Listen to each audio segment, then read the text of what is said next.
Paris 18-তে সম্প্রতি ফরাসি সরকার বাঙালি জাতির গর্ব, বাংলাদেশিদের গর্ব, বাংলাদেশের গর্ব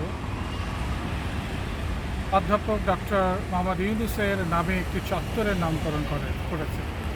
এই চত্বরটি প্যারিসের উল্লেখযোগ্য একটি স্থানে তার সম্মানার্থে করেছে এবং যখন করেছে তখন অলিম্পিক গেমসের সূচনা পর্ব চলছিল। আপনারা জানেন যে ডক্টর মোহাম্মদ ইউনূস এই ফ্যাসিবাদী খুনি হাসিনা সরকারের নানা নিষ্পেষণ, নিপীড়ন, নির্যাতন এবং ভুয়া মামলার মাধ্যমে তাকে এক ধরনের কোণঠাসা করে রাখা হয়েছে, তার প্রতি অসম্মান করা হচ্ছে।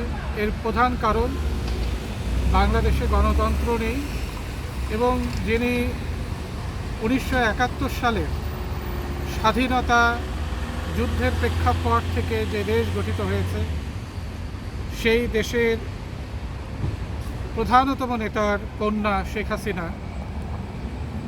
তার একটি হিংসাত্মক কর্মকাণ্ড মাধ্যমে ডক্টর মোহাম্মদ ইউনূসকে অসম্মান জানানো হচ্ছে নিয়মিতভাবে। এবং তাকে যে অসম্মান জানানো হচ্ছে এর পেছনে তার একটি অতৃপ্ত আশা প্রত্যাশা ছিল, তিনিও হয়তোবা নোবেল পুরস্কার পেতে পারেন। যে কারণে ডক্টর মোহাম্মদ ইউনূস শান্তিতে নোবেল পুরস্কার পাওয়াতে তার সেই চিন্তায়, প্রত্যাশায় বা আশায় যেন এক ধরনের বাধা সৃষ্টি হয় বলে উনি ব্যক্তিগতভাবে মনে করতে পারেন। বাংলাদেশ এমন একটি অস্থির সংকটের ভিতরে এই ইউনূস চত্বরে এসে দাঁড়িয়ে আমি প্রথমবারের মতন প্রতিবাদ করছি সেই সমস্ত ছাত্র যুবাদেরকে যে খুনি হাসিনা হত্যা করেছে নির্মমভাবে গুলি চালিয়ে, প্রথমে ছাত্রলীগকে লেলিয়ে দিয়ে, এরপরে আধা সামরিক বাহিনী বিজেপিকে লেলিয়ে দিয়ে, পুলিশকে লেলিয়ে দিয়ে, সর্বশেষ বাংলাদেশ সেনাবাহিনী যারা বাংলাদেশের সার্বভৌমত্ব নিয়ে কাজ করবে, যারা বাংলাদেশের সীমারেখাকে বাংলাদেশকে শত্রুমুক্ত করবে, সেই সেনাবাহিনীকে ছাত্রদের প্রতিপক্ষে দাঁড় করিয়ে দিয়ে তাদের অস্ত্র ব্যবহার করে খুন করা হচ্ছে। এই দুর্ভাগ্য আমাদের, এই দুর্ভাগ্য জাতি, এই দানবদেরকে দিনে দিনে আমরা বাড়তে দিয়েছি। আমি যেই সমস্ত শহীদ ছাত্র আমাদের ছেড়ে চলে গেছে, আত্মাহুতি দিয়েছে, দেশের জন্য তারা জীবন বিলীন করেছে, এই রক্ত বৃথা যেতে পারে না, এই আত্মাহুতি বৃথা যেতে পারে না।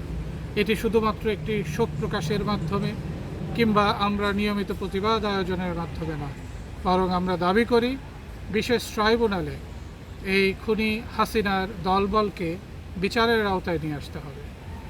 এই খুনি হাসিনার যারা টুলস হিসাবে কাজ করেছে তাদেরকে বিশেষ আদালতে বিচারের মাধ্যমে ফাঁসির ব্যবস্থা করতে হবে। ইউনূস চত্বর থেকে আমি আবু জুবায়ের আনুষ্ঠানিকভাবে এই প্রতিবাদটি সবার কাছে পৌঁছে দিচ্ছি। আমি একটি কবিতা পড়ে এই ফ্যাসিস্ট খুনি হাসিনা সরকারের প্রতি ঘৃণা প্রকাশ করছি। শহীদের শপথ।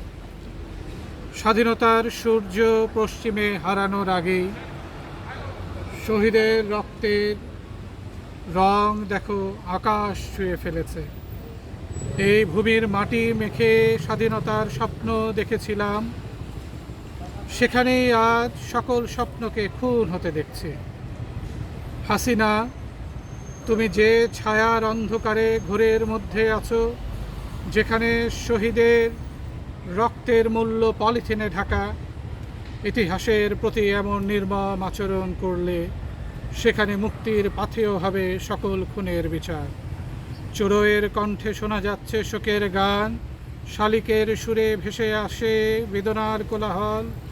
ওদের রক্ত জমে আজ শাপলা ফুল হয়ে যাচ্ছে, রক্তের স্রোতের জলাশয়ে আজ জবা ফুলের বাগান। সুন্দরবনের রয়্যাল বেঙ্গল টাইগার অরণ্যের গহীনে হারিয়ে গেছে, ইলিশ পদ্মার জলে আর ভাসবে না।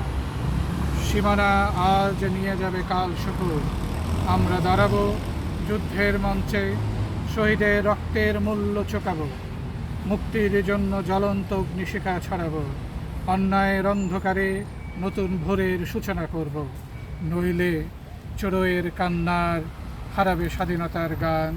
শালিকের কুহকণ্ঠ হবে নীরব অশ্রু, পদ্মার শাপলা ফুল হয়ে যাবে ধূসর দুঃখের রং।